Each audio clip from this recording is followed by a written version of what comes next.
Alrighty, so this is now nice and smooth. This was a dent before.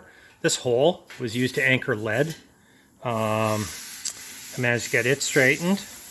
All this along here, but this is the area. Remember what it looked like before, and now it's properly convex.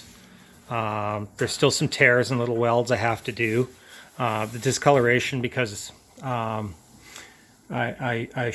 well, first I annealed it, but then I also shrunk it, and discoloration there because I shrunk it. But that's actually quite smooth. Not super smooth. Like, it'll still need a skim. I could sit here and planish this thing for like weeks and weeks and weeks and do a complete metal finish on it. It is possible. It can be done. And if this was a $100,000 Jaguar E-Type, you know, I would consider doing that. But this back end, I mean, it's going to get, ow, a little shard of metal there. It's going to get a, it's going to get this bit welded in, you know, so it's going to get a different motor. There's all kinds of different stuff that's going to happen to this thing. So there's no point in sitting here and wasting a whole whack of time when, at the very least, there's going to have to be a layer of fiberglass. Whenever I weld sheet metal, I put a thin layer of short strand fiberglass filler. Just for waterproofing, helps the weld. You'll see that down the road. And then the whole thing's going to get skimmed. So it doesn't need to be perfect. There's not going to be anything that's even 1/2 millimeter thick on this. There's no dents that deep. So this side, remember what it looked like before, is now, I mean, it's still got some dark spots and stuff. A lot of that is from where the old dark spots were. It's now flush. If I were to regrind that, like this, I can feel would come away. But I don't want to regrind it because I don't want to take too much metal off. This side here now needs to be done. Now this side, you can see the indents here. The other side was much worse, and now it's not anymore. So we're going to do that side. It'll be quicker. And then after that, there's a dent right here that I got to take care of. And a couple down the side here. There's one. There's one. There's one. Those will get pounded out here today. And then when that's done, I'm going to pull out that piece. That's the inner closeout panel. I'm going to take a paper template of it and make the opposite side. Those are going to get rust. The reason I'm not doing this on the rotisserie is because this piece of structure here that runs across is missing. The floor is missing.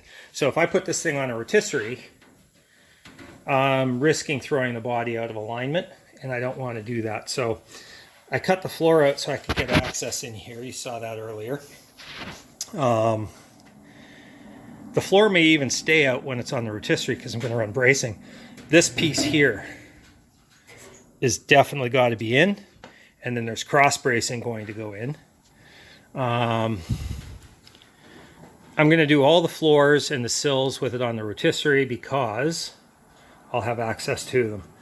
This part here, like I say, it's not worth risking throwing the car out of alignment when I can pop my head inside. I've got good access to it.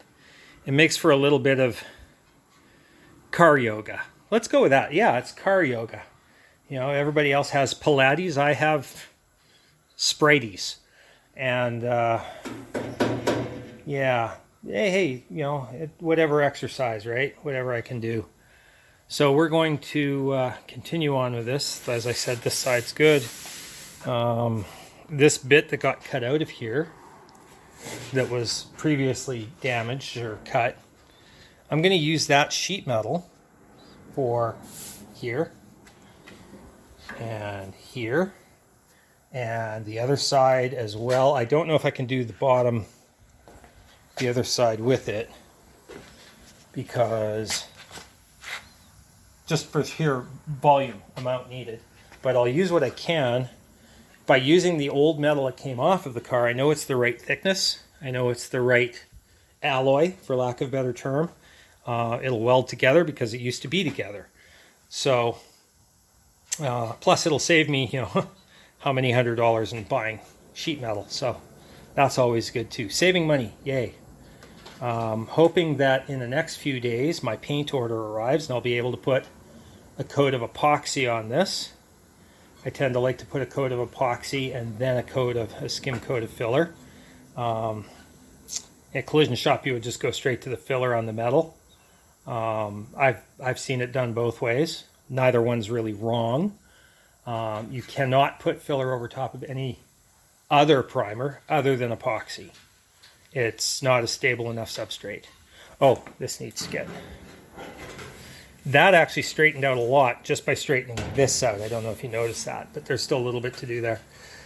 So anyway, yeah, that's where I'm at, and we shall continue going here with the pounding. I just needed a 5-minute break to give my wrist a bit of a break, because you know that's a lot of tap, tap, tap, tap, tap. It kind of wears thin, so I needed a bit of a stop. So I'm going to do that. I'm going to go get myself a Coke, and we'll talk to you a little bit later. Back at her here. We're looking at this. Now this side here had a whole bunch of wrinkles and dents. I've heated it and it moved. But then it occurs to me that this contour here and that contour there are different. So let's take a look here.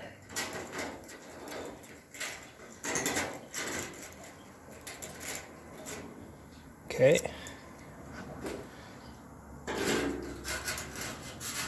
Okay, so as you can see where that thing lines up on the trim piece here, looks like it's not quite right. So let's try it from this side going to the other side. So line up with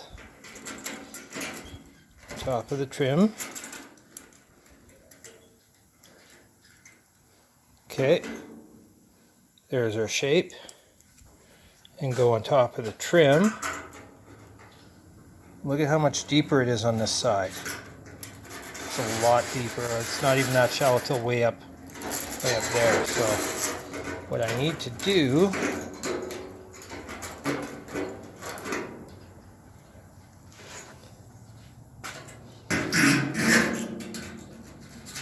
is push this valley down to create the same contour from side to side. So that's what we're going to work on here. Now that's going to require a little bit of extra. The hammerhead that I had, big and round, doesn't quite work, so that's where this one comes in, right? Allows me to shape it in here. Still going to be hammer off dolly, maybe some hammer on. But basically what I'm doing is, instead of removing the dent to shape the metal, I'm adding a curve when I shape the metal. And that should actually eliminate this, because this is a buckle, because there's too much metal here. There's too much metal here because this needs to scoop out more, which will pull this metal up into there. So that's kind of the plan here. So the dolly's going to go underneath where I want it coming up, because I want this down, up here, and up here. So dolly is about here. And I'm pushing the dolly pretty hard after this one, because I want to actually force the metal out. A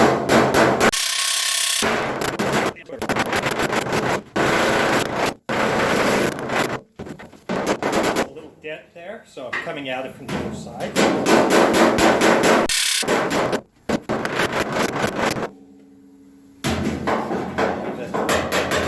Actually, this dolly won't work over there very well. Let's stick this in there.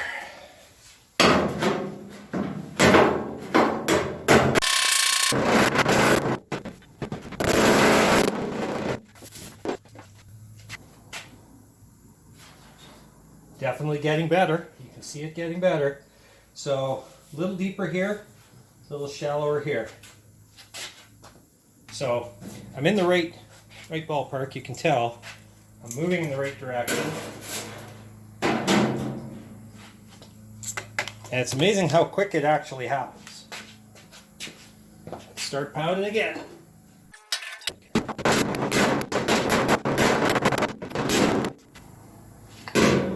This one, this way, this one, this way.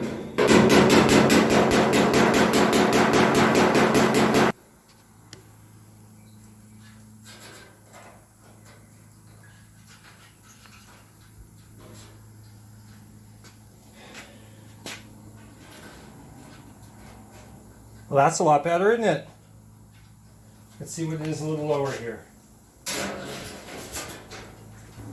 See, there, just an inch or so above. Let's see what it is here.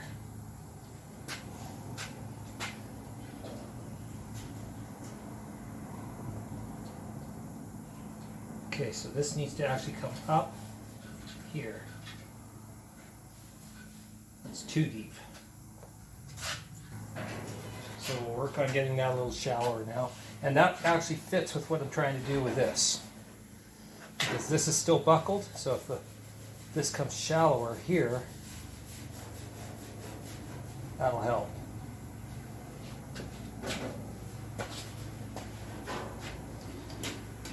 Let's get you shallower.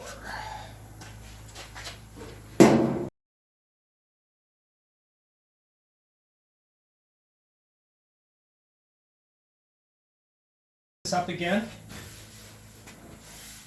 I mean, I did do a fair amount of shaping in there, so if I heat her up again, I should be able to get her pretty good.